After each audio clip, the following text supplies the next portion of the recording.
నేను ఈ 11 మందిని కూడా అదే మారిగా జనసేన మిత్రులు పవన్ కళ్యాణ్ గారు 21 సీట్లు తీసుకొని 21 గెలిచాడు.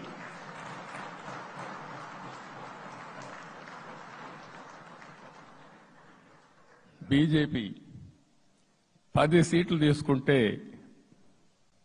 10 గెలిచారు, 8 గెలిచారు. అంటే 10కి 8 గెలవడం అనేది ఒక చరిత్ర. ఆ 2 సీట్లు కూడా కొన్ని ప్రత్యేకమైన కారణాల వల్ల ఓడిపోయాం తప్ప ఇంకోటి కాదు.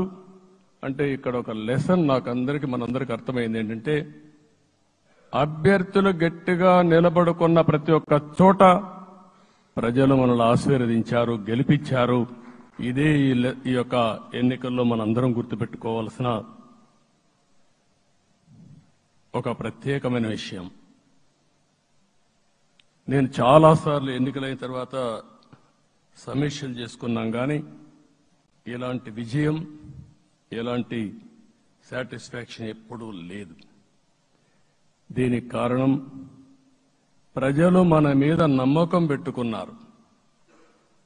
పార్లమెంట్ ఎన్నికల్లో కాదు, అసెంబ్లీ ఎన్నికల్లో చూస్తే 95,000 ఓట్ల మెజారిటీతో గెలిపించారు. గాజువాక 95,000 ఓట్ల మెజారిటీతో గెలిపించారు. ఈ విషయాలు నేను పవన్ కళ్యాణ్ గారు ఢిల్లీకి వెళ్ళినప్పుడు, పురంధేశ్వరి గారు వచ్చినప్పుడు,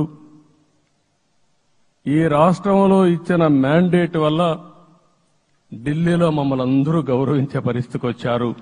మీ గెలుపు వల్ల ఈరోజు ఆంధ్రప్రదేశ్ రాష్ట్ర ప్రతిష్ట పెరిగింది, గౌరవం పెరిగింది. మనకు కూడా గౌరవం పెంచుకునే పరిస్థితికి వచ్చాం. అయితే ఇక్కడ ఒక విషయం మనం గుర్తుపెట్టుకోవాల్సింది, ఎంపిక చేసినప్పుడు అన్ని విషయాలు మేము కూలంకుషంగా ఆలోచించాం. ఏ సీటు ఏ అభ్యర్థులు ఏ పార్టీ తీసుకుంటే గెలుస్తారో ఆలోచించాం. ఒకసారి అవి నేను చాలాసార్లు చూసినప్పుడు సీట్ల ఎంపికలో చాలా సమస్యలు వచ్చేటివి. మొట్టమొదటిసారిగా మొన్న ఎంపికల్లో కూడా చిన్న చిన్న సమస్యలు తప్ప